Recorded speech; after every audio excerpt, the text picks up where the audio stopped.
Buenos días, vamos a comenzar con la última mesa redonda de esta mañana maratoniana, en la que me encuentro muy cómodo porque estoy a la izquierda de quien ha sido mi director de tesis doctoral y muchas otras cosas, todas positivas. Y a la izquierda está una persona que dirigía la tesis doctoral y, por si todo esto fuera poco, aparece por la puerta Guillermo Ormazábal, que hemos estado cada uno en su sitio publicando temas afines durante varios años hasta que ya, bueno, o sea que como en casa, ¿no? Bien, ahora en fin, vendiendo un poco el producto, pues tenemos que decir que llegamos a un tema importante. Todo hasta ahora ha sido no importante, sino muy interesante, pero bueno, pues vamos a tratar este tema de la tutela colectiva, ¿no? En el ámbito del derecho de consumo. Para eso, bueno, pues la dirección del proyecto de investigación y de estas jornadas, que realmente ella es Carmen. Antes se han mezclado los dos nombres, pero Carmen es la directora. O sea, yo figuro, pero el entusiasmo, la inversión de entusiasmo, de trabajo, en fin, de todo, lo ha puesto ella. Por eso estamos aquí. Yo creo que seguiremos un poco más adelante. Y bien, y entonces ha seleccionado a dos ponentes los que nos acompañan en esta mesa, que tienen trabajos y estudios, publicaciones, algunas recentísimas, sobre esta tutela, ¿no? Colectiva, las acciones de representación, bueno, que son novedades a cierto punto, pero que la implantación de las mismas que se está haciendo derogar un poco, porque hay amago, tal, anteproyecto, que va, que no va. Pero en fin, ahora se ve que es lo que toca, ¿no? Bien, pues seguro que nos puede dar luces, aclarar y suscitar cuestiones muchas que se van a derivar de esta nueva forma de tutela. O sea, no es la clásica para nada. Aquí se habla un poco de la tutela prevista en la Ley de Enjuiciamiento Civil, una exposición, varias exposiciones amplias, generosísimas, sobre el papel del TJUE en cómo plantear, cómo reestructurar instituciones civiles y procesales al respecto. Y llegamos ya aquí, pues un punto de inflexión, ¿no? La tutela colectiva. Bien, y como la virtud bien entendida empieza por uno mismo, si soy moderador, voy a ser moderado en la palabra y terminado. Y el profesor Damián Moreno, por favor. Muchas gracias por las palabras, muchas gracias otra vez, perdonad que me he tenido que ausentar, que he tenido que irme a clase y retorno aquí, pues nuevamente expresando mi agradecimiento a los directores del proyecto, a Carmen y a Pedro, y por la alegría de haber conseguido a través del proyecto, pues adentrarnos en una materia que es verdad que para muchos pues nos resultaba enormemente extraña desde el punto de vista de las categorías procesales que hasta ahora pues nos habían visto nacer, porque cuando empezábamos nosotros, la idea, digamos, de la tutela colectiva, pues es que ni siquiera existía. Apenas estaba acuñada ni siquiera, y ha sido la labor del TJUE la que en principio pues ha ido diseñando y poniéndonos ante nuestro propio espejo, que es saber cómo podemos dar respuesta al fenómeno de los consumidores o de la tutela de los consumidores a través del proceso. Y es algo, en eso sí que le tengo que todo el mérito de designar a Carmen, que lo vio hace 5 años, lo vio muy claramente y nos animó a participar en este proyecto. Yo había estudiado dos cuestiones que sí que me llamaron la atención, porque contravenían pues muchas de las conceptos y principios con los que yo, como decía, había nacido, que es el principio de efectividad, con el cual pues era una cosa que para nosotros era bastante extraña, y lo de las acciones colectivas. Fundamentalmente porque nosotros habíamos nacido en una época que casi por influjo del derecho romano pues era una acción, una demanda y punto. O sea que prácticamente digamos, esa filosofía que impregna toda la ley de enjuiciamiento civil, que impregnaba el Código Civil, que impregnaba toda la legislación, era pues de corte absolutamente liberal, en donde imperaba el principio de autonomía de la voluntad, donde el principio de autonomía de la voluntad lo habíamos puesto, digo todos, en un pedestal, y ese pedestal pues se ha ido derrumbando muchas veces porque al hilo de él pues se ha demostrado que era ineficaz para defender los derechos de los consumidores. Y eso es lo que ha dado lugar a que nos replanteásemos cómo abordar desde el punto de vista procesal y civil, por supuesto, todos los fenómenos que se suceden o que giran a lo largo del consumo y de los consumidores. Y avanzando en ese aspecto, es verdad que las leyes procesales, con arreglo a la anterior directiva de consumo y de acciones de grupo, pues sí que incluyó en la ley pues algunas medidas que eran en aquel momento pues muy novedosas. Y nosotros nos entretuvimos estudiándolas y especialmente un sector de la doctrina, en el que quiero destacar emocionadamente a la profesora Isabel González Cano, que empezó a investigar sobre cómo articular la forma en que las asociaciones de los consumidores y los consumidores mismos pudieran ejercitar sus derechos ante los tribunales. Eso era algo muy nuevo y muy novedoso entonces. Lo que la directiva, la 1828, pone de manifiesto, que es la que regula las acciones de representación, es que toda esa normativa que se incluye en la Ley de Enjuiciamiento Civil, pues no ha estado sirviendo de mucho, se ha encontrado con muchísimas dificultades que, por cierto, nos hemos ido poniendo nosotros mismos, porque y que son los prejuicios, no quiero decir prejuicios de clase ni de casta, pero sí prejuicios dogmáticos, y que a nosotros nos cuesta mucho desprendernos de ellos, porque parece como si nos hubieran rajado de arriba a abajo cuando alguien pues cuestiona uno de los grandes principios de la cosa juzgada o la congruencia que se habla esta mañana y alguna otra, pues parece como si nos hubieran quitado un brazo y no pudiéramos movernos sin ese brazo. Y eso es ese es el gran shock que nosotros hemos padecido. Y con esa resistencia, que no es solo la resistencia académica, sino la resistencia judicial, en muchos casos donde también se habla esta mañana, pues la jurisprudencia pues, ha estado muy anclada en ese tipo de cuestiones.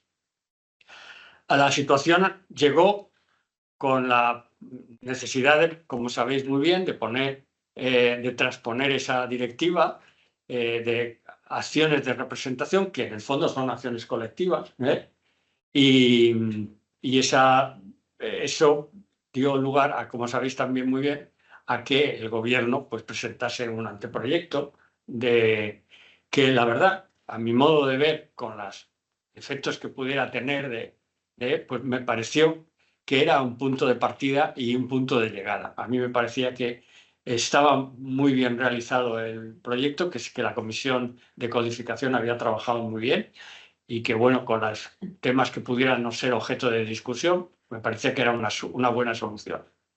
Y de hecho yo, pues creyendo, ingenuo de mí, pensando que eso iba a tener un recorrido parlamentario, pues me avancé un trabajo que está publicado en el Anuario de Derecho Civil sobre ese tipo de cuestiones. Y bueno, pues ahí confiando que eso pudiera llegar a buen término. El caso es que, como sabéis también, pues eso no llegó. Y no llegó pensando también que aquello iba a tener una prórroga y que el partido no se había terminado.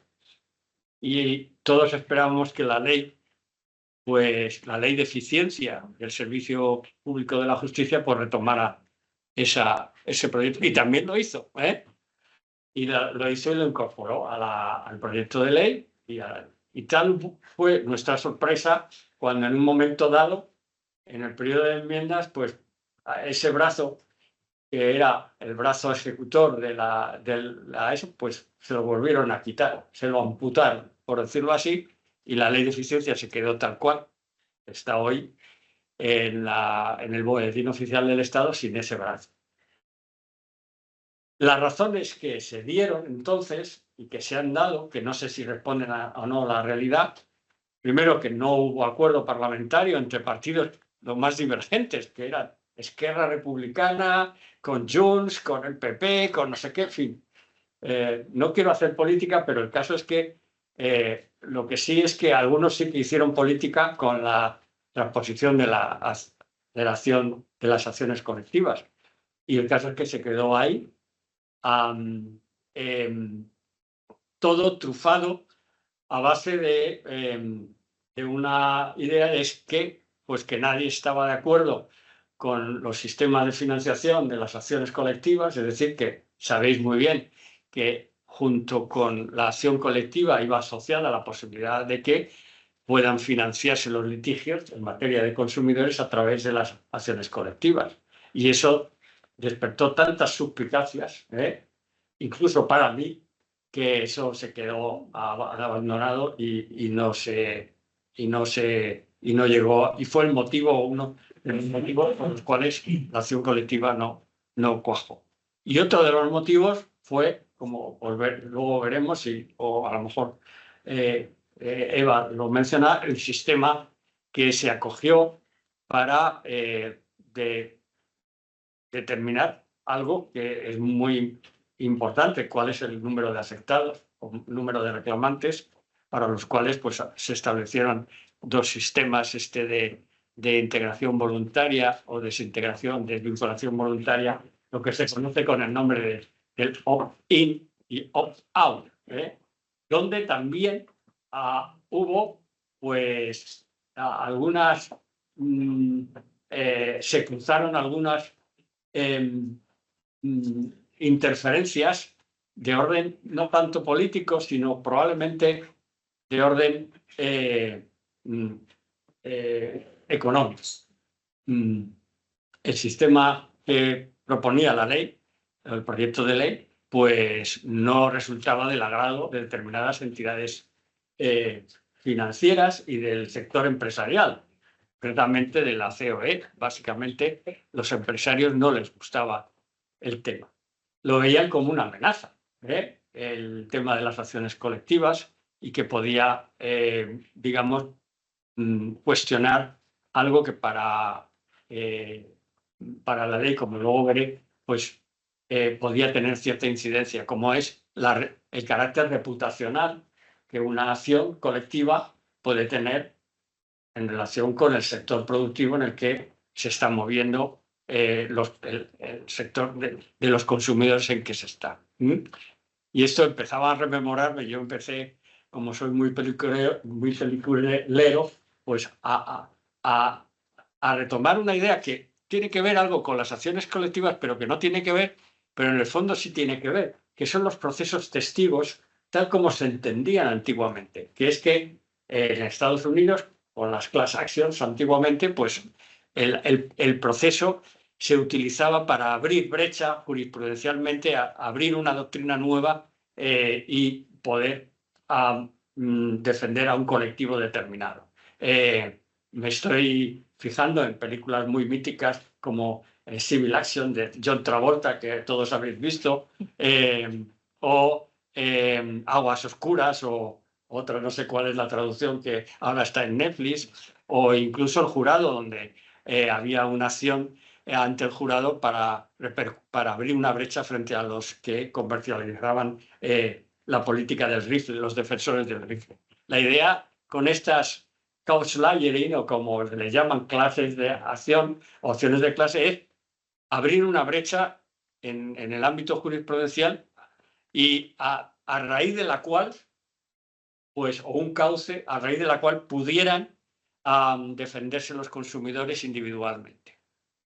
El sistema de la directiva es diferente. El sistema de la directiva es directamente acudir a través de una acción colectiva que permita y evite, sobre todo, y esta es la gran virtud que tiene la acción colectiva, que evite a los consumidores la carga procesal, por decirlo así, y no solo procesal, sino la carga económica de tener que llevar a cabo individualmente una acción ante una entidad que obviamente pues tiene pues elementos suficientes de poder para luchar contra ella. Y eso es lo bueno que tiene las acciones de representación. Eso es lo bueno que tienen las acciones de clase. Eso es lo bueno que tienen y que tenían en el derecho romano las acciones populares. Ahora que parece que también están estorbando, pues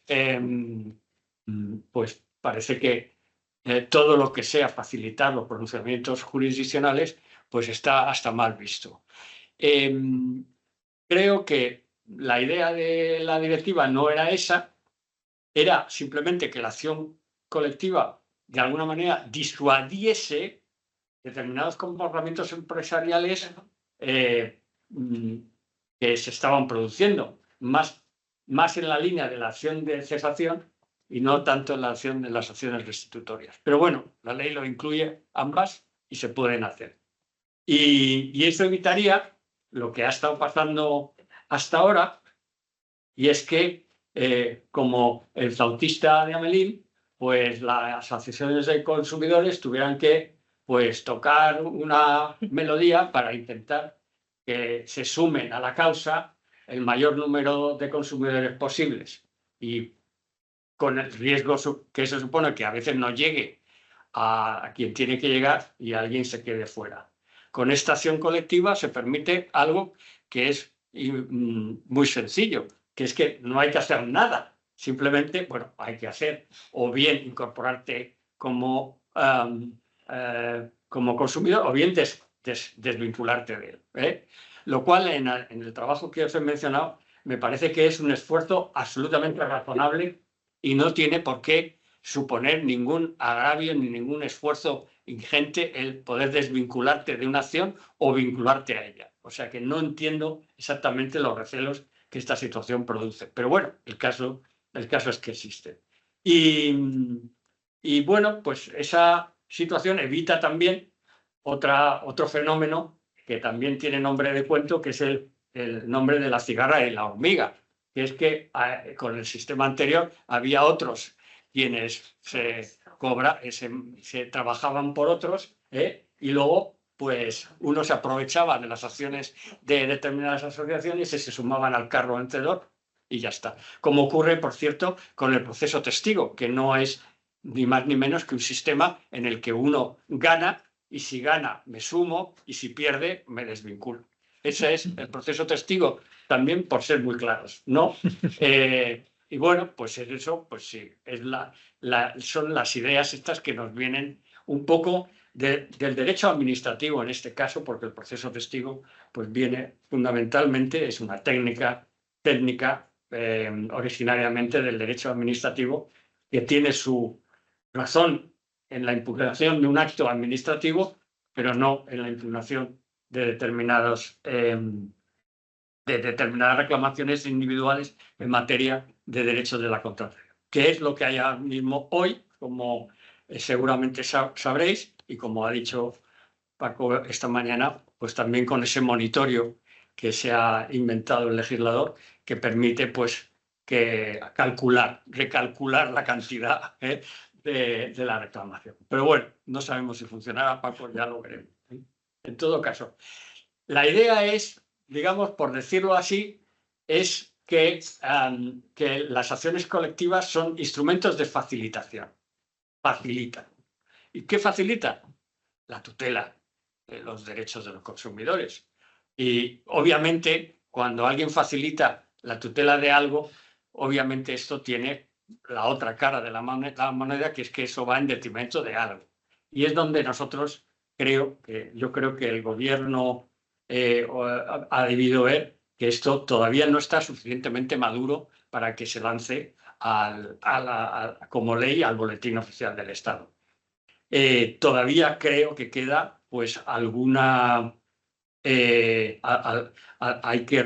alguna idea que hay que pulir o limar, y sobre todo también contar con el concurso del tejido empresarial, que como decía, ve con muchos recelos. Tú me dices cómo voy y ya...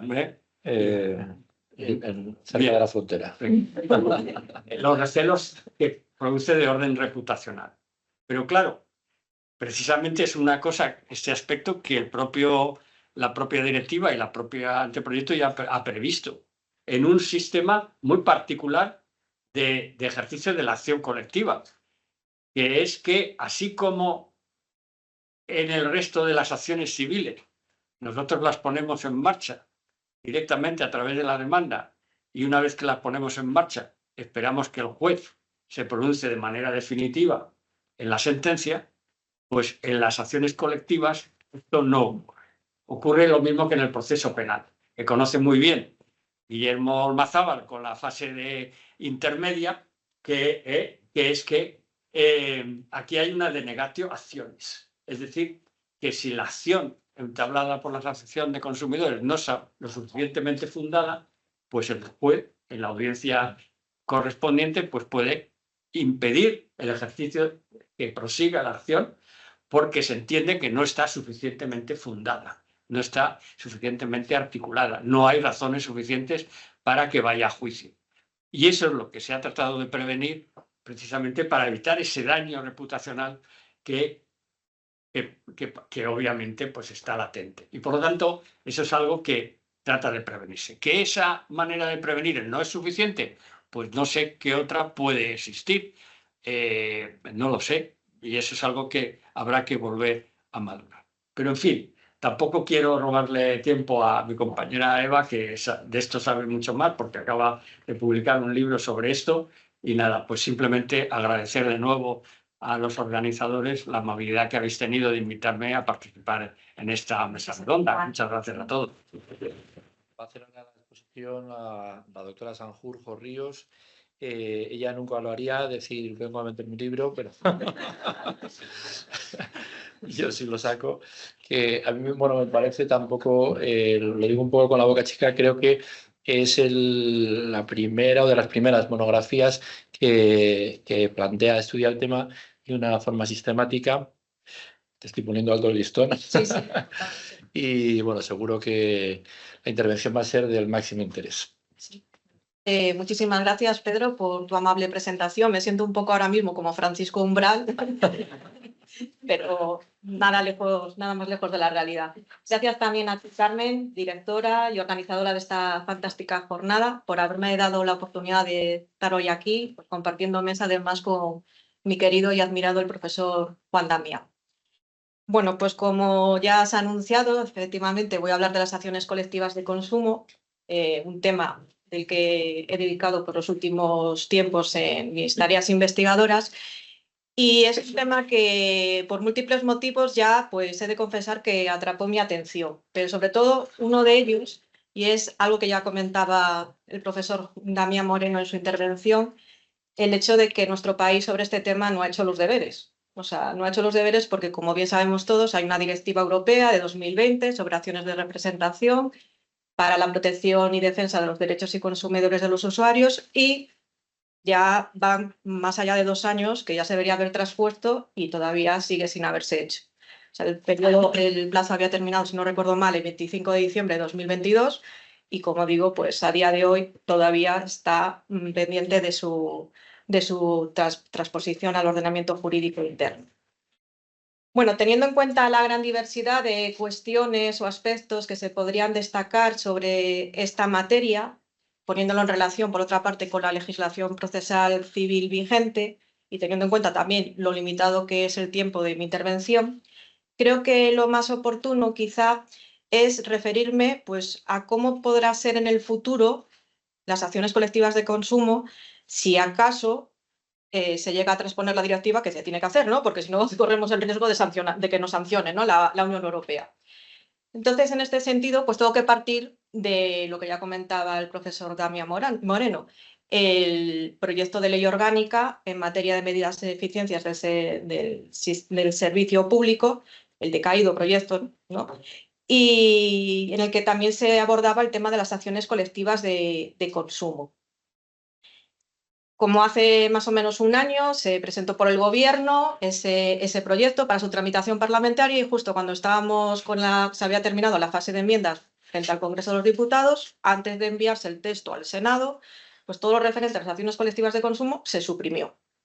Entonces nos quedamos así un poco todos como, ¿qué ha pasado? Claro, ya lo anticipaba también quien me precedió en el uso de la palabra. No había consenso en muchos aspectos esenciales respecto a la reforma que se estaba proyectando por parte de los grupos parlamentarios. Uno de los motivos, pues el sistema de mecanismo de tutela colectiva que se debía adoptar, el sistema opt-in o el sistema de opt-out. Aquí hay un debate de hace muchos años de cuál es el mejor sistema, ¿no? para esta materia.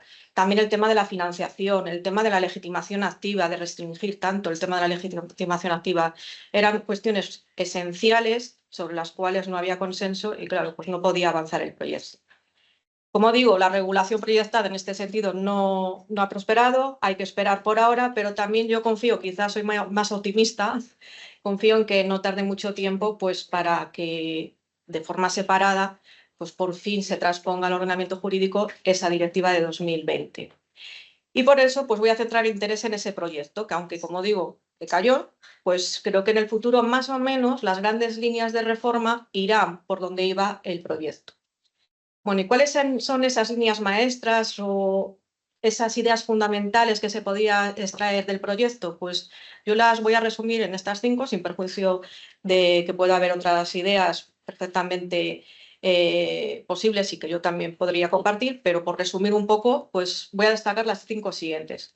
La primera es establecer un nuevo proceso especial sobre esta materia. Luego me referiré de forma individual a cada una de ellas.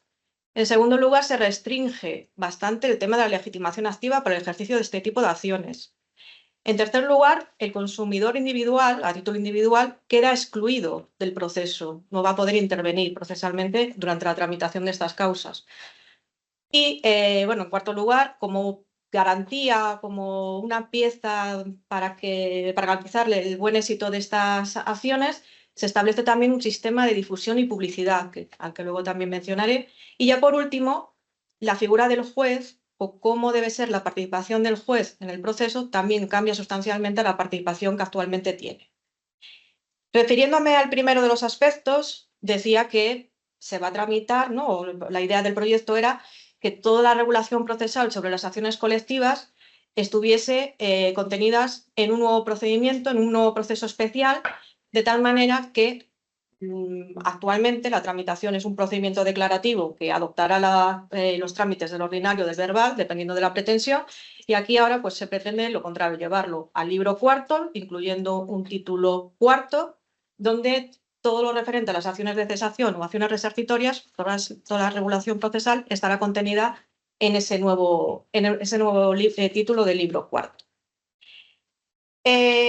Configurarlo como un proceso especial y no como un procedimiento declarativo como sucede en la actualidad, yo creo que es una buena decisión. Yo creo que era una decisión acertada y también necesaria. ¿Por qué?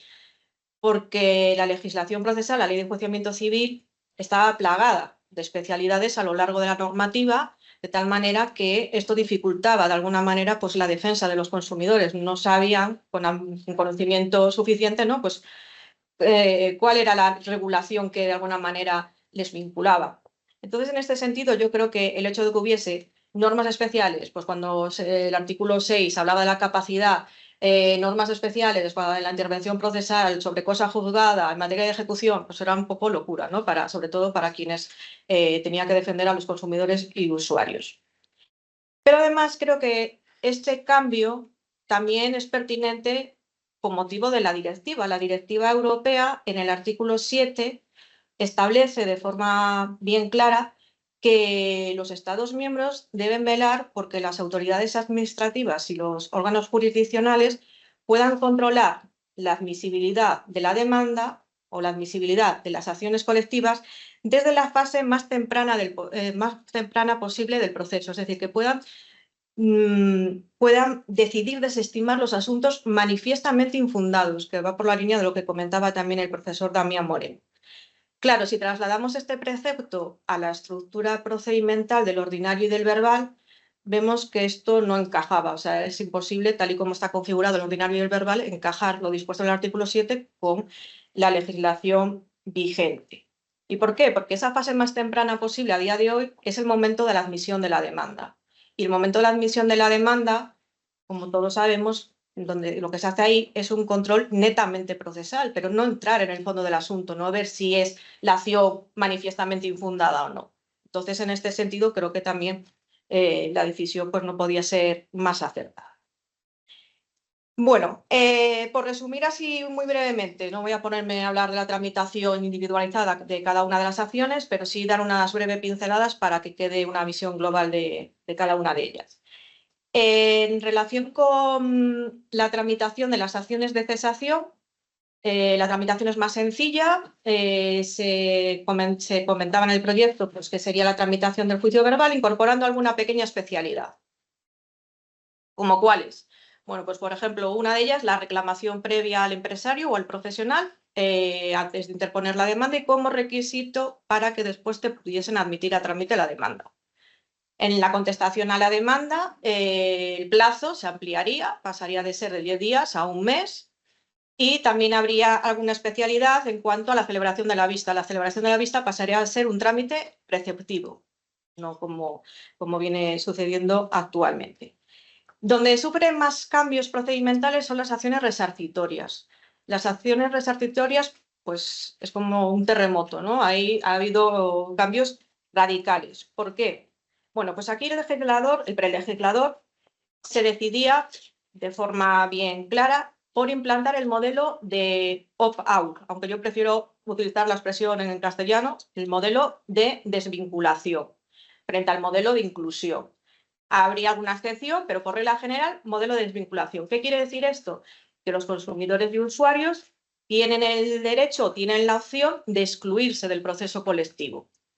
De tal manera que la sentencia que en su momento se llegara a dictar o el acuerdo resarcitorio que se presentara al juez para su homologación, pues no les afectase, ¿no? Se quedasen desvinculados de la acción. Claro, este fue uno de los puntos, como comentaba, más controvertidos. ¿Por qué? Porque era apartarse totalmente de la decisión que unánimemente habían adoptado pues, los países miembros de la Unión Europea. La gran mayoría han optado por un sistema de inclusión. ¿Vale? Y aquí, pues ya científicamente, desde los distintos sectores jurídicos, la verdad es que, como decía, era un debate de hacía muchísimos años y había tanto argumentos a favor y en contra de ambas posturas. O sea, aquí posicionarse es bastante complicado. Aún así, yo me voy a posicionar. Creo que las ventajas de este sistema eran más que los inconvenientes, aún sabiendo que pudiera haber inconvenientes, ¿no? Pero creo que las ventajas por lo menos se podrían resumir en las tres siguientes.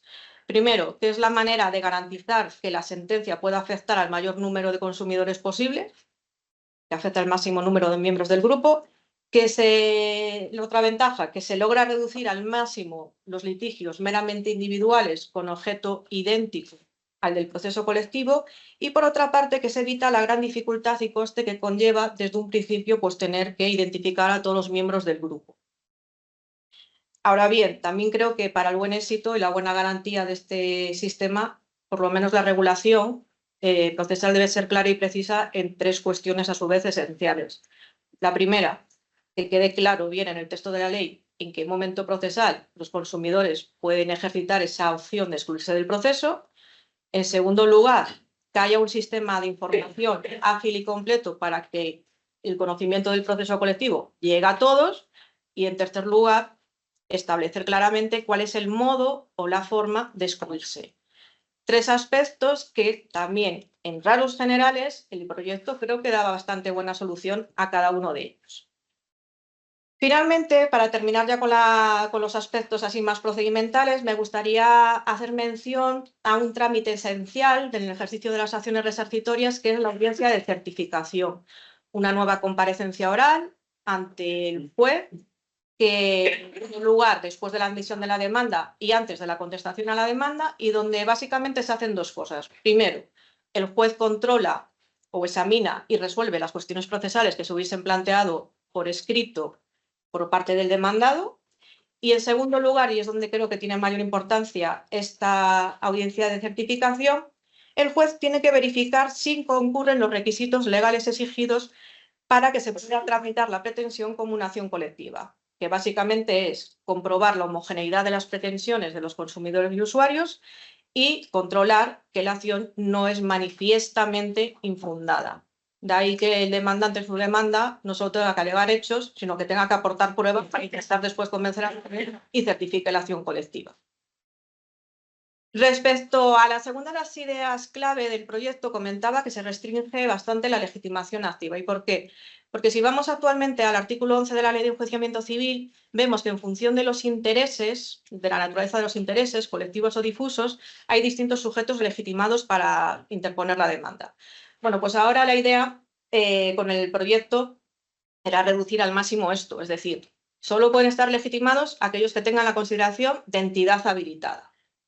Esto, sin entrar en mayores reflexiones más profundas, después diré algo al respecto, de por sí lo valoraba y lo valoro de forma positiva porque nos aleja del inseguro criterio de la fácil o difícil determinación de los consumidores y usuarios, que en la práctica no siempre resultaba fácil de hacer. Y conforme a esto, se establecía una serie de requisitos, ¿no?, para poder ser entidad habilitada. Cualquier asociación de consumidores y usuarios, para poder ser entidad habilitada, tenía que pedir la autorización a la habilitación a la autoridad administrativa competente, inscribirse en el registro, el registro estatal de asociaciones de consumidores y usuarios, y para ello, previamente, acreditar una serie de requisitos. Ser una entidad sin ánimo de lucro, ser independiente, no estar declarada en solvencia, tener en sus estatutos pues, el fin de la protección y defensa de los consumidores. De aquí, donde también fue más polémico durante la tramitación parlamentaria, el demostrar un periodo de actividad en la defensa de los consumidores y usuarios de al menos un año antes de poder interponerse a la demanda. Es decir, un año antes de la interposición de la demanda, por lo menos había que haber desplegado pues, una actividad de tutela, ¿no?, de los consumidores y usuarios. Sin entrar en si este periodo era suficiente o no, yo creo que el establecer un límite es correcto en el sentido de que evita pues, la creación de instituciones ad hoc, de lo que de alguna manera pues, incentivaba, ¿no?, desincentiva, perdón, la industria al pleito. En este sentido, pues yo creo que el establecer un límite es correcto. Después podríamos hablar de si es suficiente un año o no. Sin embargo, como digo, no fueron pocas las voces autorizadas que decían que los requisitos que ahí se establecían en el proyecto sobre esta cuestión pues no eran los más adecuados, que era muy fácil cumplir esos requisitos y que de alguna manera pues era un control como muy superficial, ¿no?, que cualquiera podía ser una entidad habilitada y poder ejercitar una acción colectiva. Por eso muchos sectores, muchos operadores sobre esta cuestión consideraban que lo más adecuado, lo más oportuno sería que solo tuviesen legitimación las asociaciones más representativas, como por una parte viene sucediendo, ¿no?, pues para la defensa de los intereses difusos. Claro, los fundamentos para ello pues son muy diversos, muy numerosos, y algunos incluso puedo compartir. Voy a decir algunos de ellos, de las críticas que se hicieron al respecto, como por ejemplo, y viene a colación con lo que ya anunciaba antes, el periodo de actividad, ¿no? Un año, exigir un año de actividad puede ser limitado. Esto, de hecho, hubo alguna enmienda en este sentido, que decía, mejor que un año, 3 años. Había un grupo parlamentario que proponía eso. ¿Y por qué? Porque se comenta que pues, por lo menos un año es el tiempo que se necesita para preparar la demanda en este tipo de casos. Por tanto, podría dar lugar, ¿no?, a esas asociaciones ad hoc, las que se crean a propósito, ¿no?, una vez que se produce el daño colectivo. Y por otra parte, porque hay que tener en cuenta que las asociaciones, conforme a lo que estaba proyectado en esa ley orgánica, iban a pasar a tener un papel muy relevante en la gestión del proceso. Y es que el proyecto obligaba a la creación de una plataforma electrónica para la gestión de cada proceso colectivo y en esa gestión correspondería a la parte demandada. Entonces se consideraba que las asociaciones más representativas pues eran las que tenían mejores recursos, más experiencia para lograr esa gestión del proceso de esa forma eficaz, tal y como lo pedía el propio proyecto de ley orgánica. Más allá de lo dicho, yo lo que creo que sí que habría que ser especialmente cautelosos por parte de la autoridad administrativa se encargue solo de habilitar a aquellas entidades que efectivamente cumplan con los requisitos formales y que haga una valoración de esto de forma objetiva, porque si no se puede estar de alguna manera restringiendo el derecho de acceso a los tribunales y en definitiva vulnerando el derecho a la tutela judicial efectiva. Respecto a la tercera idea, decía que se excluía la intervención a título individual de los consumidores y usuarios, y esto a diferencia de lo que viene sucediendo en la actualidad, que el artículo 15 de la Ley de Enjuiciamiento Civil pues permite que, una vez que se admitida a trámite la demanda por letrado de Administración de Justicia, este llame a los consumidores y usuarios afectados, ¿no? Y puedan intervenir procesalmente, si así lo desean, para hacer valer su derecho o interés individual. Bueno, pues esto en la práctica puso de manifiesto que muchas veces, más que ser para servir, para ayudar, ¿no?, en el ejercicio de la tutela colectiva, entorpecía, dilataba el proceso en exceso. Entonces se optó por la solución de dejamos a los consumidores fuera y seguimos con la acción adelante solo por parte de entidad habilitada y empresario profesional demandado. Además, también encarecía el proceso en exceso, esa intervención de los consumidores. Por tanto, creo que esto también estaba bastante, una buena solución por parte del prelegislador ante estos problemas que comentaba. Se configura un nuevo sistema de difusión y publicidad de las acciones colectivas. El prelegislador español, en este sentido, partía de que el buen éxito de la acción colectiva, del proceso colectivo, partía por la base de publicitar, ¿no?, que efectivamente todo el mundo conozca de que existe un proceso colectivo en marcha. Y de hecho la directiva de 2020 pues dio pautas precisas y claras sobre esto. Ha habido un importante esfuerzo por dedicar pues una buena parte de esa directiva a hablar sobre la difusión y la publicidad de estas acciones. ¿Cómo? Pues estableciendo la obligación de que cualquier acción colectiva accediese o fuese inscrita en el registro general, el registro de condiciones generales de la contratación y de acciones colectivas que se crearía al efecto. Estaría pues en manos de los registradores de la propiedad, mercantiles y de bienes muebles.